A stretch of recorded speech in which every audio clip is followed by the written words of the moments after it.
Hi hello नमस्कार. तर कसे आहात सगळे? होप सो सगळे चांगले असाल. तर मी सुप्रिया, तुमचं माझ्या न्यू ब्लॉगवरती खूप खूप स्वागत आहे. तर मी मित्रांनो कालच एक ब्लॉग अपलोड केला होता की जर 2026मध्ये जर तुम्हाला लक्झेंबर्गला जॉबसाठी किंवा एज्युकेशनसाठी येण्याचा जर चान्स मिळाला तर तुम्ही तो घ्यायचा का नाही. तर मग बऱ्याच लोकांना कन्फ्युजन होतं की बाहेरच्या कंट्रीमध्ये जाण्यासाठी बरेच लोक काय काय यूट्यूबवरती वगैरे व्हिडिओ वगैरे बघतात की बाहेरची कंट्री कशी आहे काय आहे. म्हणजे अशा बऱ्याच गोष्टी आधी चौकशी केली जाते आणि त्याच्यानंतरच ठरवलं जातं की बाहेरच्या कंट्रीमध्ये जायचं की नाही. तर त्याच्यासाठीच मी काल एक ब्लॉग अपलोड केला होता लक्झेंबर्गबद्दल की तुम्हाला जर लक्झेंबर्गला एज्युकेशन आणि जॉबसाठी जर इथे यायचं असेल तर मी काही पॉझिटिव्ह गोष्टी सांगितल्या होत्या की जर तुम्ही इथे आला तर तुम्हाला ह्या असे बेनिफिट्स मिळतील म्हणून. तर होप सो तुम्ही तो ब्लॉग बघितला असेल. तर आजचा ब्लॉग मी थोडासा वेगळा बनवत आहे कारण बरेच इंडियन्स लोक इथे लक्झेंबर्गमध्ये आहेत आणि इंडियन म्हणून जगण्याची खरी रियालिटी लक्झेंबर्गमध्ये काय आहे किंवा युरोपमध्ये कशी असते तर मी तुम्हाला ह्या आजच्या ब्लॉगमध्ये सांगणार आहे. तर आज आपण आपल्या ब्लॉगला सुरुवात करूया. इंडियन म्हणून इथे लक्झेंबर्गमध्ये जगण्याची खरी रियालिटी काय असते मी तर तुम्हाला सांगते. तर मला ना लक्झेंबर्गला येऊन जवळपास आता 2 वर्ष कंप्लीट होतील. तर मी कधीच असा विचार केला नव्हता की मी इंडिया सोडून बाहेर येईन, बाहेरच्या कंट्रीमध्ये जाईन. कधीच असा विचार नव्हता केला. पण मी लकीली आता इथपर्यंत आलेली आहे. लक्झेंबर्गमध्ये आहे सध्या आणि मी माझ्या मिस्टरांमुळे इथं आलेली आहे कारण ते इथे जॉब करतात. त्यांच्या विजावरती मी इथपर्यंत पोहोचलेली आहे.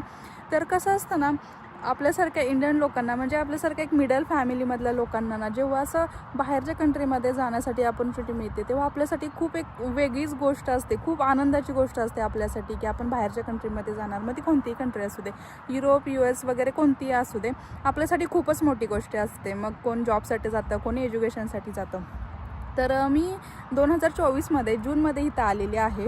तर मला जेव्हा समजलं की मी बाहेरच्या कंट्रीमध्ये जाणार आहे तेव्हा मी खूप खुश होते. मला पण असं वाटलं अरे मस्त आता बाहेरच्या कंट्रीमध्ये जायचं, फिरायचं, एन्जॉय करायचं. आपण सगळ्या गोष्टी फक्त तिथपर्यंतच असतात. जेव्हा आपण इथे येतो थोडे दिवस आपल्याला चांगले वाटतात पण आपल्याला खरं कसं इंडियामधील काही गोष्टींच्या इतक्या सवयी झालेल्या असतात ना की त्या इथे आल्यानंतर आपण खूप मिस करतो गोष्टी.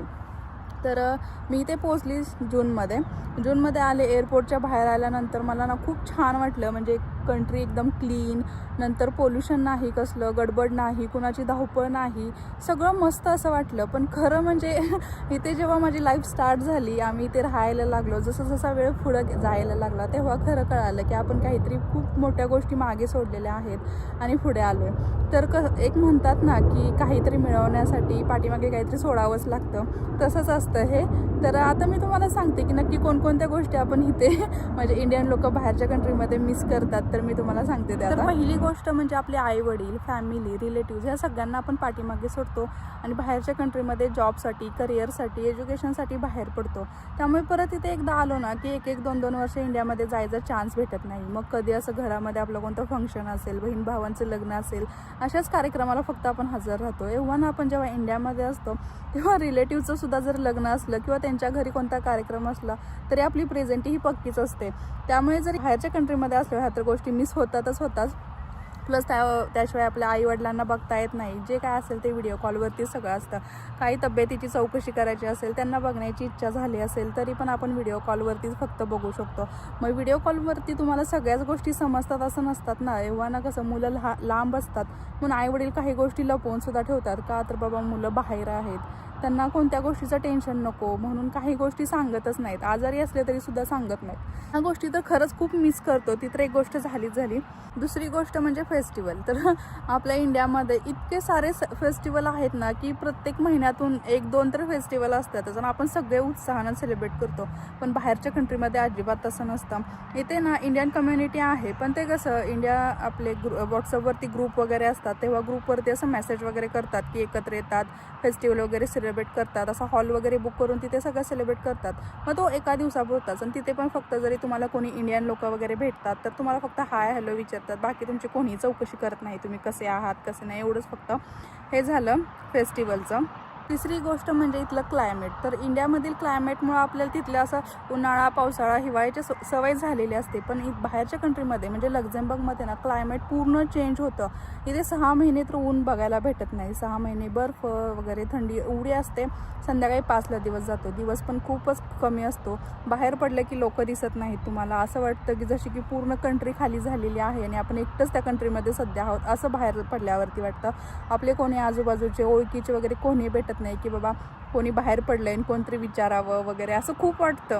पण असं कोणीच नसतं. इंडियामध्ये आपण घराच्या बाहेर पडलं तर 10 लोक आपल्याला बोलणारे असतात. काय काय चाललं आहे, कुठे चाललात, कसं चाललं आहे, सगळं विचारणारं असतात. पण इथे तुम्हाला कोणी बघतसुद्धा नाही. तुम्ही बाजूने गेला कोणी तुम्हाला रिस्पॉन्स देत नाही, कोणीसुद्धा बोलणारं नसते. चौथी गोष्ट म्हणजे आपलं इंडियन फूड. इथे इंडियन फूड भेटत नाही. जर आपल्याला कधी असं वाटलं अरे आज खूप कंटाळा आला आहे, बाहेर जेवायला जाऊया.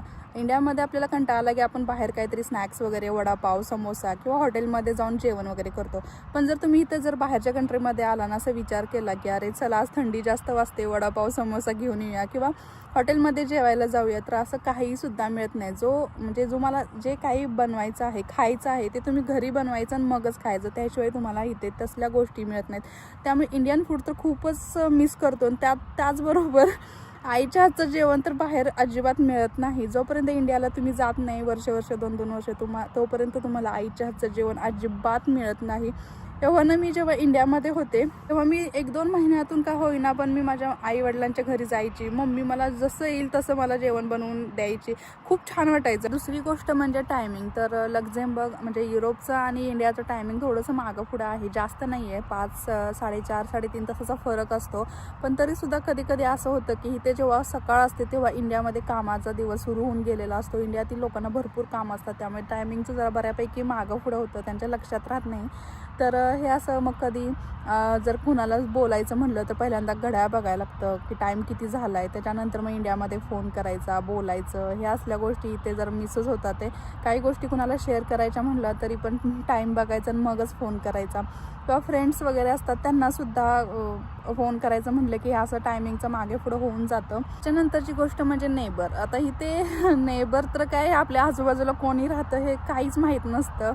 फॅमिली आहे का बॅचलर आहेत का कोण असतं हे कधीच समजत नाही. जोपर्यंत ते डोअरच्या बाहेर येत नाहीत किंवा अशी दिसत नाहीत तोपर्यंत काही आयडिया नसते की नेबर कोण असतं. मी जेव्हा इंडियामध्ये असं घरी वगैरे फोन करते तेव्हा मला प्रत्येक वेळी मम्मी विचारते की शेजारी वगैरे ओळखी वगैरे झाल्या का, कोणाची ओळख झाली का, कोण बोलायला वगैरे आहे का. तर आता तिला काय माहिती आहे की ते पूर्णच डिफरंट आहे. इंडियामध्ये आपण कुणाच्या पण घरामध्ये म्हणलं तर डायरेक्ट घुसतो आणि बोलायला सुरुवात करतो. तसं इथे होत नाही आहे. इथे डोअर कंटिन्यू लॉक असतात, काहीच आयडिया नसते आजूबाजूला कोण असतं. त्यामुळे तसं इंडियासारखं तरी इथे चालत नाही. जर एक हाऊसवाईफना कसं असतं की आजूबाजूला थोडंसं गॉसिप वगैरे करायचं म्हटलं तर इंडियामध्ये चालतं, अरे ह्याचं काय चाललंय, त्याचं काय चाललंय, असं करून सगळे म्हणजे गॉसिप वगैरे चालतं.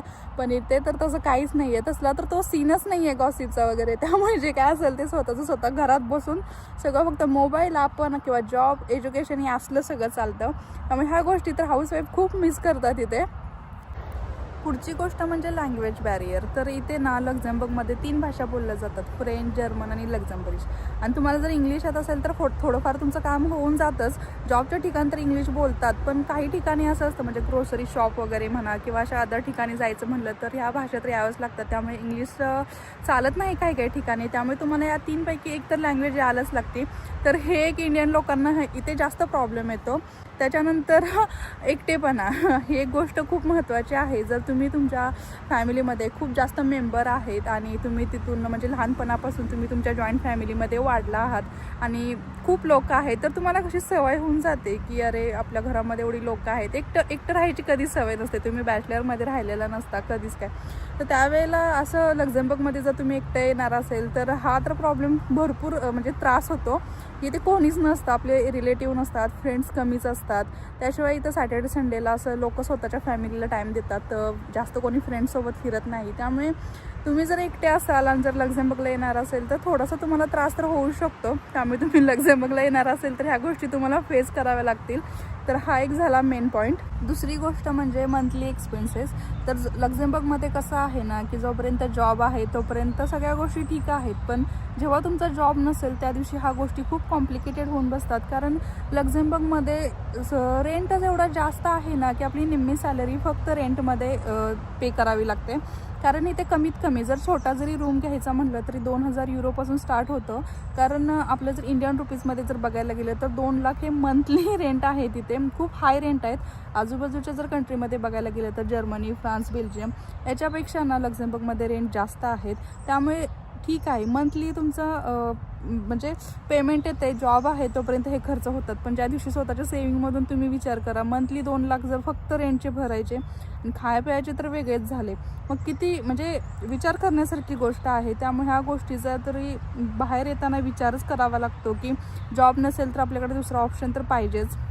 आणि मंथली तर खाणं पिणंसुद्धा खूप जास्त आहे. कारण जर दोघं असेल तर तुम्हाला महिन्याला 400 ते 500 युरो तर होऊन जातात, म्हणजे 40 ते 50 हजार होतात INR बघायला गेलं तर त्यामुळे सुद्धा ह्या गोष्टी बाहेर जरा विचार करण्यासारख्याच आहेत.